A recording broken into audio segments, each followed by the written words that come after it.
Hello friends, welcome to know with me channel.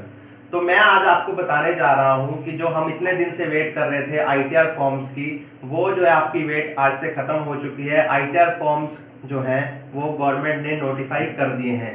तो अब से आप जो है वो आईटीआर 2019-20 फाइनेंशियल ईयर की असेसमेंट ईयर 2020-21 की रिटर्न्स आप फाइल कर सकते हैं।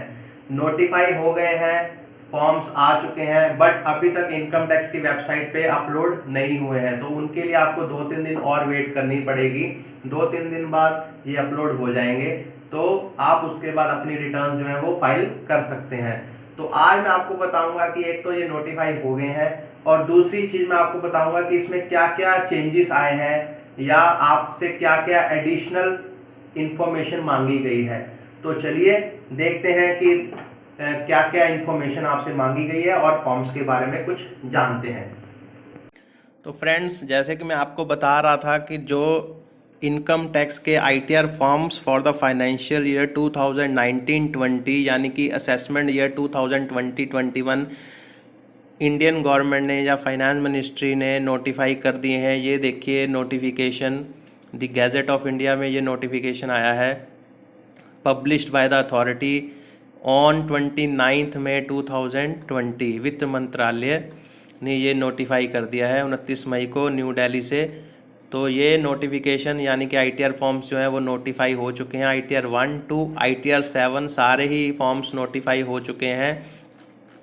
तो अगर आप इसको देखेंगे कि ये नोटिफाई फॉर्म्स जो हैं वो क्या इनकम टैक्स की वेबसाइट पे आ चुके हैं, तो मैं आपको ये भी बताना चाहूँगा कि ये फॉर्म जो हैं वो अगर आप आईटीआर की साइट पे जाते हैं और वहाँ पे आप आईटीआर प्रिपरेशन सॉफ्टवेयर पे क्लिक करके देखेंगे तो ये अभी 1920 के दिखा रहा है, 2021 के यहाँ पे अभी अपलोड नहीं हुए हैं।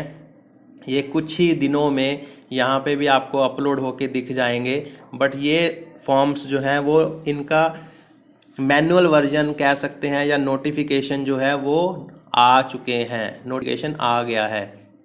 तो इसमें चेंजेस हुए हैं उसके बारे में आपको बताता हूँ। जैसे कि ये आईटीआर 1 है, सब लोगों को पता है कि आईटीआर 1 जो है वो सैलरी या इनकम फ्रॉम अदर सोर्सेज या हाउस प्रॉपर्टी इनकम के लिए होता है। और अगर आपकी एग्रीकल्चर इनकम 5,000 तक है तो ये फॉर्म यूज़ होता है। बट इसमें एक चेंज है, जैसे 1 हाउस प्रॉपर्टी, मतलब अगर आपके पास एक हाउस प्रॉपर्टी है या उसकी डिटेल है तो आप ये फॉर्म भर सकते हैं। अगर एक से ज़्यादा हाउस प्रॉपर्टी है तो आप ये फॉर्म नहीं भरेंगे। और दूसरा, not for an individual who is director in A company. अगर आप डायरेक्टर हो किसी कंपनी में और आपको उस कंपनी से सैलरी आ रही है तो आप ये फॉर्म भी नहीं भर सकते। और जो अब इसमें एडिशनल इन्फॉर्मेशन मांगी गई है इस फॉर्म्स में या सारे फॉर्म्स में, वो है have you deposited amount or aggregate of amounts exceeding ₹1 crore in 1 or more current account during the previous year, yes or no में आपने आंसर देना है। क्या आपने एक करंट अकाउंट या 2-3 जितने भी आपकी फर्म के करंट अकाउंट है उसमें 1 करोड़ या 1 करोड़ से ज़्यादा अगर आपने डिपॉजिट कराया है तो आप वो बताएंगे क्या आपने कराया है, यस, अगर नहीं कराया तो नो। उसके बाद दूसरा इन्फॉर्मेशन जो मांगी गई है, have you incurred expenditure of an amount or aggregate of amount exceeding ₹2 lakhs for travel to a foreign country for yourself or for any other person, yes or no.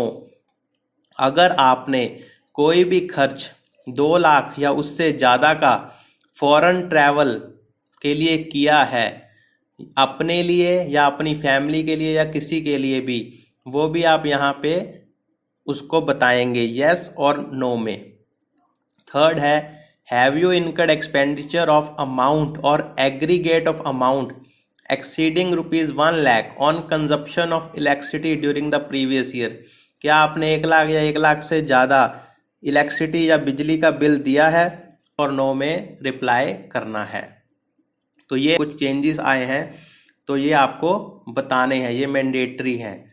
उसके बाद बाकी फॉर्म एज इट इज़ है, लेकिन अब जो आपको पता होगा कि लॉकडाउन की वजह से जो हम इन्वेस्टमेंट 31 मार्च 2020 तक कर सकते थे, उसको एक्सटेंड करके 30 जून 2020 तक किया गया था। तो उसकी डिटेल्स भी आपको यहाँ पे देनी होगी। इसमें है एलिजिबल अमाउंट जो आपकी यहाँ से आ जाएगी ड्यूरिंग फाइनेंशियल ईयर 2019-20, जो तो आपने 31 मार्च तक या 31 मार्च तक इन्वेस्टमेंट करी है वो आपकी यहाँ पे रिफ्लेक्ट हो जाएगी।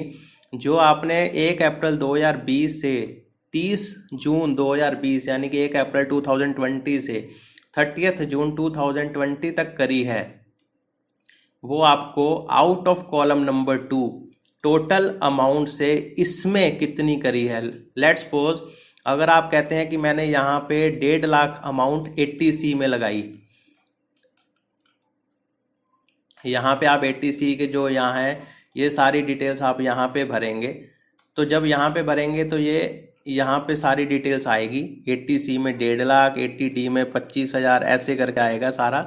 फिर आपको आउट ऑफ कॉलम नंबर 2 यानी कि इस कॉलम में से आपने कितने 1 अप्रैल 2020 से 30 जून 2020 तक कितने इन्वेस्ट करे हैं वो आपको यहाँ पे इंफॉर्मेशन देनी पड़ेगी।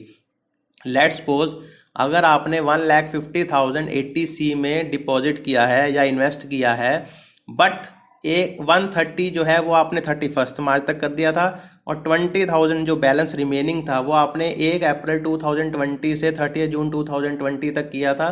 तो यहाँ पे 20,000 आप यहाँ पे मेंशन करेंगे। तो इस तरह से 80D, 80E, 80G ये सारी चीज़ें आपको भरनी है। उसके बाद ITR 2 में भी वही सब 3 चीज़ें चेंजेस हैं और जो इन्वेस्टमेंट का है वो चेंजेस हैं, बाकी सब कुछ सेम है। तो ये आपको नोटिफिकेशन मैंने आपको बता दिया है कि जो फॉर्म्स हैं वो नोटिफाई हो गए हैं और उनमें क्या क्या चेंजेस आए हैं।